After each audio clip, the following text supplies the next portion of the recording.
What is a thought? The ontology of thinking. Dr. Thomas Stark. Introduction. Imagine a universe made of two things: thoughts and non-thoughts. How could such a universe work? What could thoughts and non-thoughts have in common? How could non-thoughts interact with thoughts? How could non-thoughts produce thoughts, or thoughts produce non-thoughts? How could they coexist in the same place? Why would nature produce a dualism of thoughts and non-thoughts? It's one or the other. Occam's razor demands the simplest world. The simplest world is a monism, not a dualism or polyism. Since we ourselves are thinking creatures, defined by our thoughts, without which we would be mindless nothings, this is ipso facto a universe of thoughts. Whatever you might believe constitutes a non-thought doesn't in fact do so. It's just a thought you have yet to recognize and understand as a thought.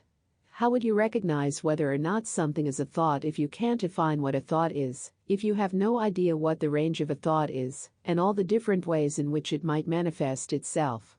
Whatever you may believe thoughts are, you are wrong. It's because you don't know what a thought is that you mistake certain things for non-thoughts when they are actually thoughts just like everything else.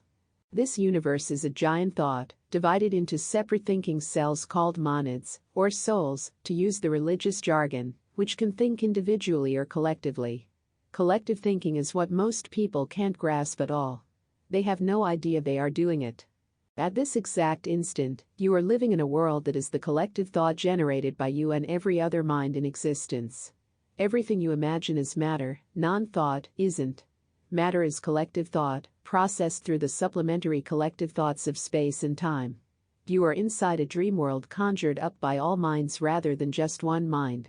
Because all minds are involved in its construction, the collective dream world changes extremely slowly, whereas your own dream world changes every night, and even changes within the course of your dream. The collective dream world is a very special mathematical object, an ontological hologram that seems convincingly solid.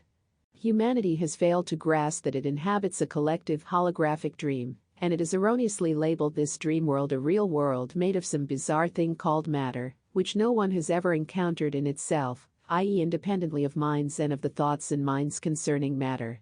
There is no such thing as matter in the scientific sense. There is no such thing as reality in the scientific sense. All that exists are minds and their thoughts.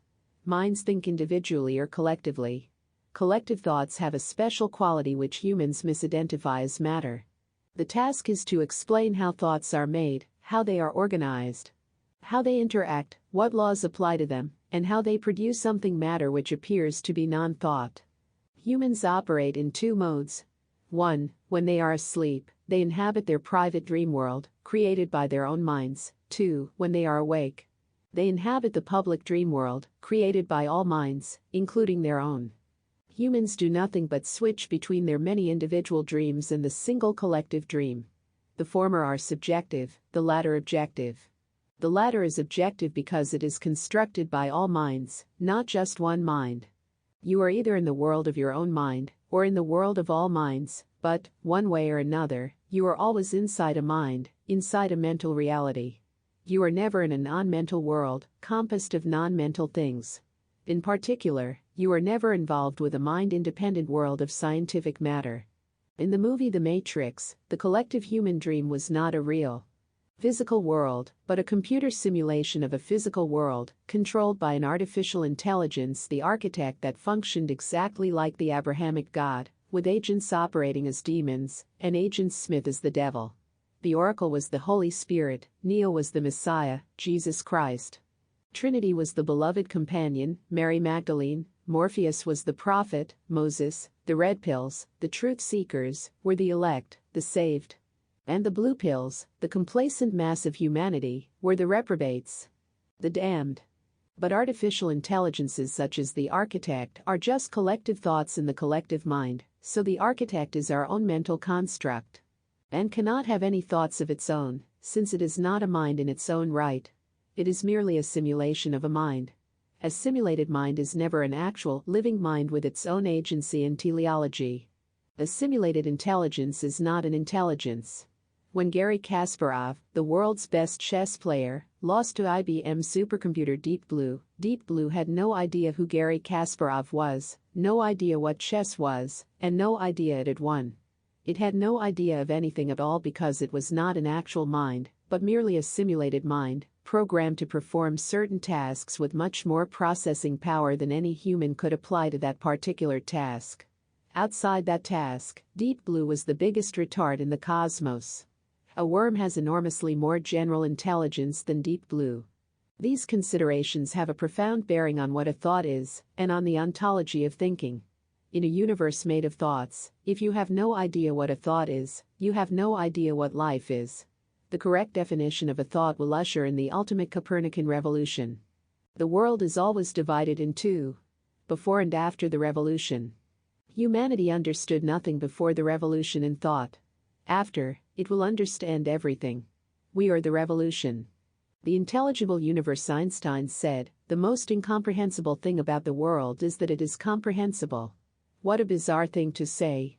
Why would the world be anything other than comprehensible? Why would incomprehensibility be favored or privileged over comprehensibility? And how could an incomprehensible universe be compatible with existence? A comprehensible universe is a universe based on a system, based on rules and laws, based on organization and order, based on stability.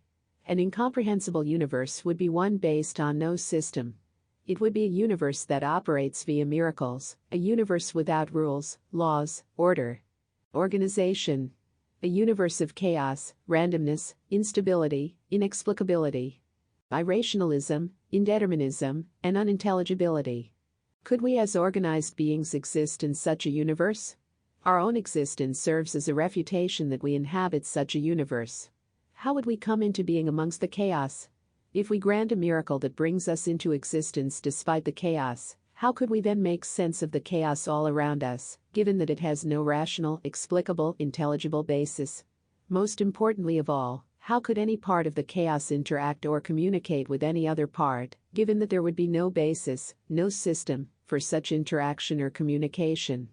A genuinely chaotic universe could never exist. It's not a question of its being totally unstable, hence instantly imploding and ceasing to exist, it simply could not exist at all. It is a fundamental law of existence that only a complete and consistent system can exist. It is impossible for a non-system to exist, or any system that is incomplete or inconsistent. A non-system, or flawed system, lacks the fundamental requirement of existence: inherent stability. Not only can nothing unstable exist, it cannot even be conceived. How can you imagine anything unsystematic, unintelligible, inexplicable, inconsistent, unfathomable, incomplete, irrational, illogical, miraculous? To conceive of it would itself require a miracle. An unintelligible universe has no answer and cannot exist.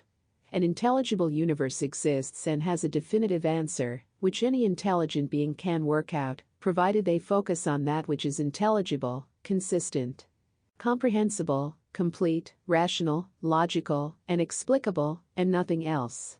They must focus on logos and not mythos. There is only one right answer to intelligible existence, but there are endless wrong answers, i.e., all the answers that arise when we fail to use reason and logic correctly. Humans produce pseudo-answers based on pseudo-reason and pseudo-logic.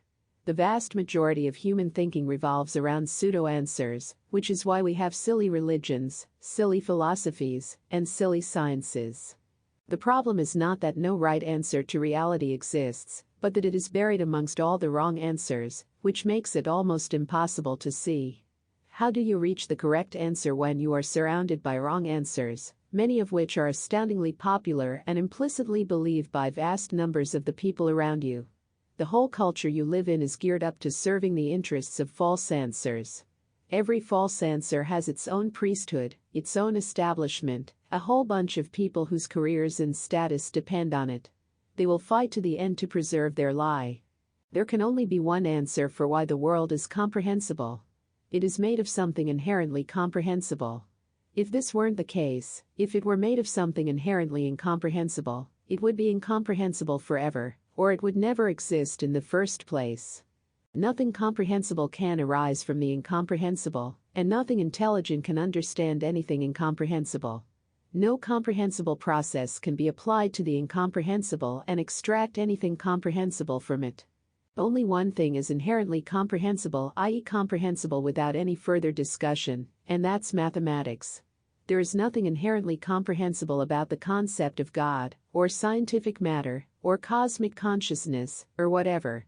What Einstein ought to have said is, the world is comprehensible, and it is comprehensible because it is made of an intrinsically comprehensible substance. What could be more obvious? We don't need an incomprehensible intelligent designer to make the world. We simply need an eternal substance which, of its own nature, ensures intelligent design wherever it is present, which is everywhere since nothing else exists. Mathematics, not God, is the intelligent designer that the religious look to in order to explain the designed nature of the world. Thanks to the inbuilt properties of mathematics, the mathematical universe can't help but be designed. We don't need God, undefined, plus mathematics, defined, to give us intelligent design. We can dispense with the undefined, unintelligible God part, leaving us with pure, natural intelligent design ontological mathematics. Any hypothetical incomprehensible substance posited as the foundational substance would give rise to an incomprehensible universe, or no universe at all, since an incomprehensible substance could have no sufficient reason for its existence, would be cataclysmically unstable, and have zero chance of existing in the first place. Mathematics is the only substance that automatically obeys the principle of sufficient reason, PSR. Indeed, mathematics is the ontological expression and manifestation of the PSR.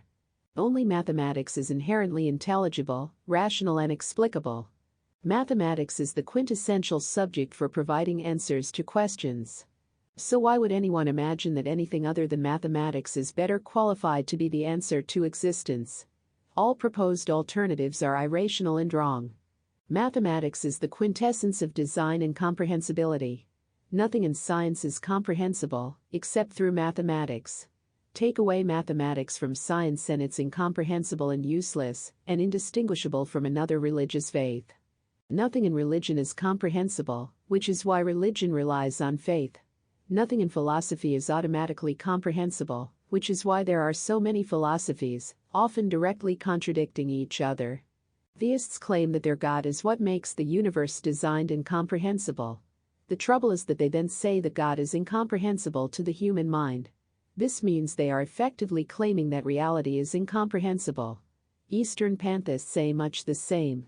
The universe, according to them, is made of some unfathomable mystery, some mystical non-dualism. They are all wrong. The universe is made of mathematics. Anyone who disagrees is irrational.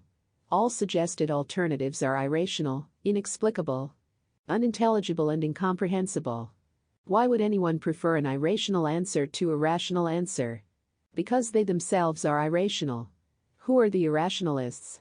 They are the people who reject reason and logic and instead worship their feelings, their senses, their emotions, their mystical intuitions, their subjective experiences, or whatever. You cannot reason with these people. They have rejected reason. That's the entire problem. Mathematics is the basis of all intelligible things, and the answer to all intelligible things. In particular, it is the answer to mind, life and matter. Mathematics is the foundation of thought itself. Mathematics can even explain why so many people in this mathematical universe are mind-bogglingly irrational and anti-mathematical, and why they refuse to accept that this is a mathematical universe.